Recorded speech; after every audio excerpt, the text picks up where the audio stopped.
Okay, here we are back in The Lion, the Witch, and the Wardrobe. We're in chapter 1, where Lucy has stepped through the wardrobe and has found herself in another world, and she's about to meet someone. So it says, as she stood looking at the lamppost, wondering why there was a lamppost in the middle of a wood, and wondering what to do next, she heard a pitter patter of feet coming towards her.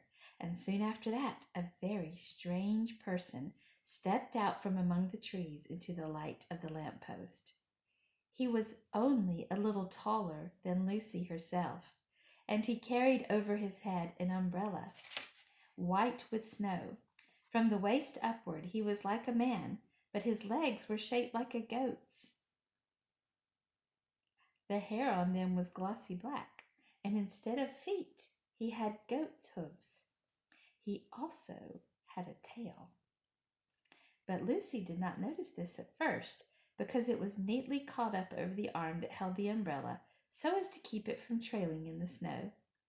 He had a red wooden muffler round his neck, and his skin was rather reddish, too. He had a strange but pleasant little face, with a short pointed beard and curly hair, and out of the hair there stuck two horns, one on each side of his forehead. One of his hands, as I have said, held the umbrella. In the other arm he carried several brown paper parcels. What with the parcels and the snow, it looked just as if he had just been doing his Christmas shopping. He was a fawn, and when he saw Lucy he gave such a start of surprise that he dropped all his parcels. "Goodness gracious me!" exclaimed the fawn. Chapter 2, What Lucy Found There. "Good evening," said Lucy, but the fawn was so busy picking up his parcels that at first he did not reply. When he had finished, he made her a little bow. Good evening," said the fawn. "Excuse me, I don't want to be inquisitive, but should I be right in thinking that you are a daughter of Eve?"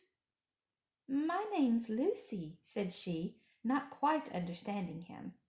"But you are, forgive me, you are what they call a girl?" asked the fawn. "Of course I'm a girl," said Lucy. "You are, in fact, human?" "Of course I'm human," said Lucy, still a little puzzled. To be sure," said the fawn. "How stupid of me, but I've never seen a son of Adam or a daughter of Eve before. I am delighted.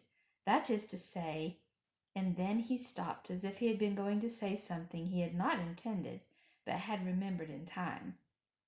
Delighted," he went on. "Allow me to introduce myself. My name is Tumnus." "I'm very pleased to meet you, Mr. Tumnus," said Lucy. "And may I ask, O Lucy, daughter of Eve," said Mr. Tumnus, "how you have come into Narnia?" "Narnia? What's that?" said Lucy. "This is the land of Narnia," said the fawn. "Where we are now, all that lies between the lamp-post and the great castle of Cair Paravel on the eastern sea. And you have come from the wild woods of the west?" I got in through the wardrobe in the spare room," said Lucy.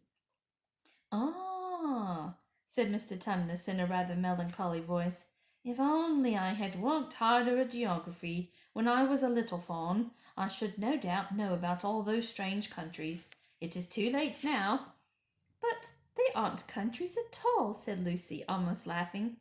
"It's only just back there. At least, I'm not sure. It is summer there."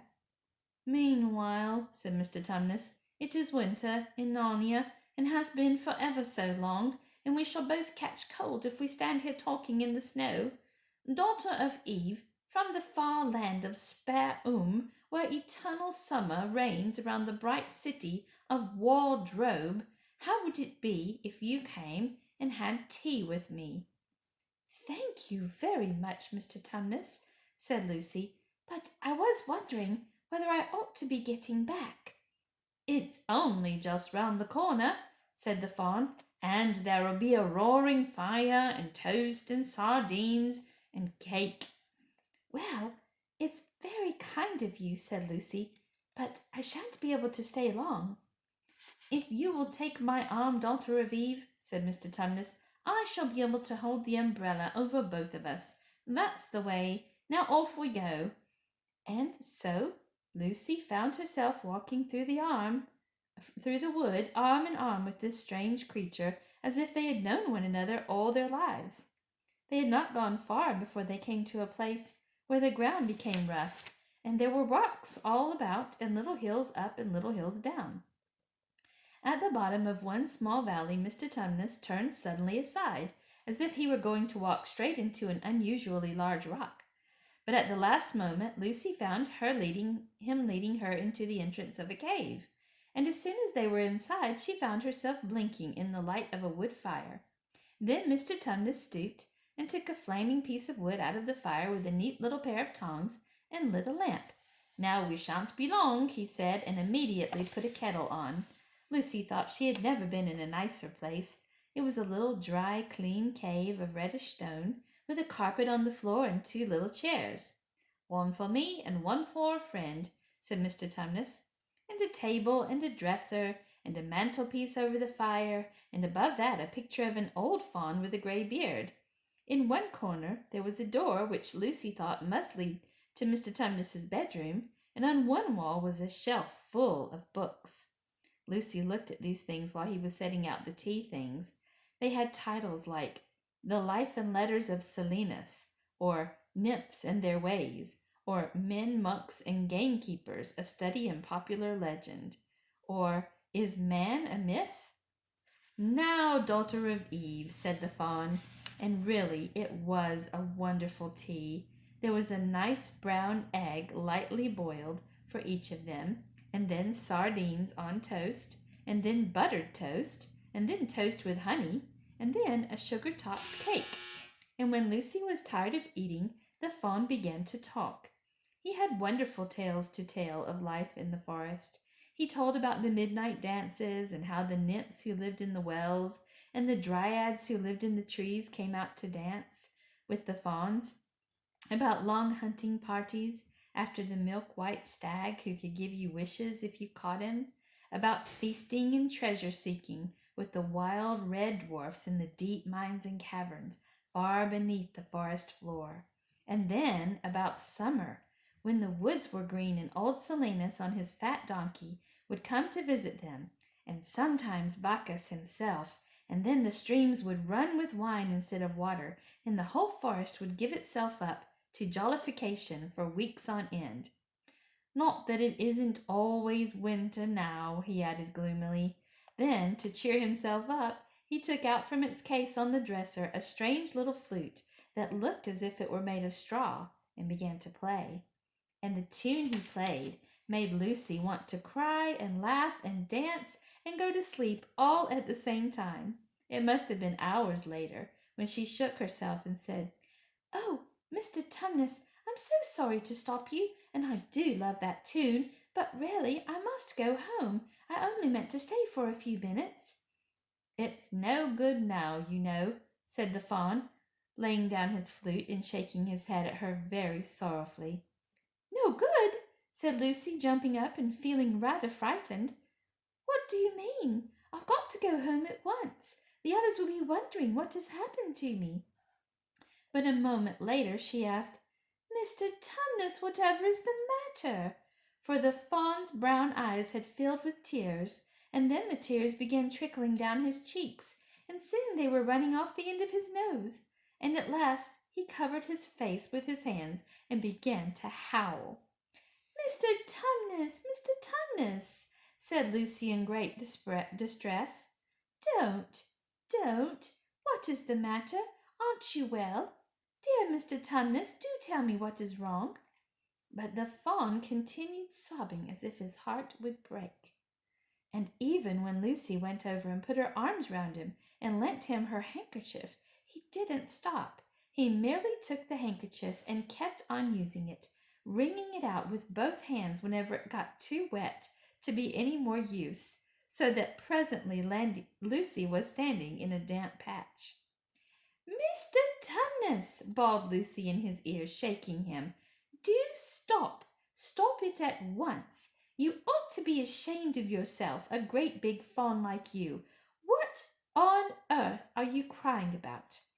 Oh, sobbed Mr. Tumnus. I'm crying because I'm such a bad fawn. I don't think you're a bad fawn at all, said Lucy. I think you are a very good fawn. You are the nicest fawn I have ever met. Oh, you wouldn't say that if you knew, replied Mr. Tumnus between his sobs. No, I'm a bad fawn. I don't suppose there ever was a worse fawn since the beginning of the world. But what have you done? Asked Lucy. My old father now, said Mr. Tumnus. That's his picture over the mantelpiece. He would never have done a thing like this. A thing like what? Said Lucy. Like what I've done, said the fawn. Taken service under the White Witch. That's what I am. I'm in the pay of the White Witch. The White Witch? Who is she? Why, it is she that has all Narnia under her thumb. It's she that makes it always winter, and never Christmas. Think of that. How awful, said Lucy. But what does she pay you for? That's the worst of it, said Mr. Tumnus with a deep groan. I'm a kidnapper for her. That's what I am. Look at me, daughter of Eve. Would you believe that I'm the sort of fawn to meet a poor innocent child in the wood, one that had never done me any harm, and pretend to be friendly with it and invite it home to my cave, all for the sake of lulling it asleep and then handing it over to the White Witch? No, said Lucy. I'm sure you wouldn't do anything of the sort. But I have, said the fawn. Well, said Lucy rather slowly, for she wanted to be truthful and yet not to be too hard on him. Well, that was pretty bad, but you're so sorry for it that I'm sure you will never do it again. Daughter of Eve, don't you understand? Said the fawn. It isn't something I have done. I'm doing it now, this very moment. What do you mean? Cried Lucy, turning very white. You are the child, said Mr. Tumnus. I had orders from the White Witch that if ever I saw a son of Adam or a daughter of Eve in the wood, I was to catch them and hand them over to her. And you are the first I ever met. And I've pretended to be your friend and asked you to tea, and all the time I've been meaning to wait till you were asleep and then go and tell her. Oh, but you won't, Mr. Tumnus, said Lucy. You won't, will you? Indeed, you really mustn't. And if I don't, said he, beginning to cry again, she's sure to find out, and she'll have my tail cut off, and my horns sawn off, and my beard plucked out, and she'll wave her wand over my beautiful cloven hooves, and turn them into horrid, solid hoofs like a wretched horse's. And if she is extra and specially angry, she'll turn me into stone, and I shall only be a statue of a fawn in her horrible house until the 4 thrones at Cair Paravel are filled, and goodness knows when that will happen, or whether it will ever happen at all. I'm very sorry, Mr. Tumnus, said Lucy, but please let me go home. Of course I will, said the fawn. Of course I've got to. I see that now.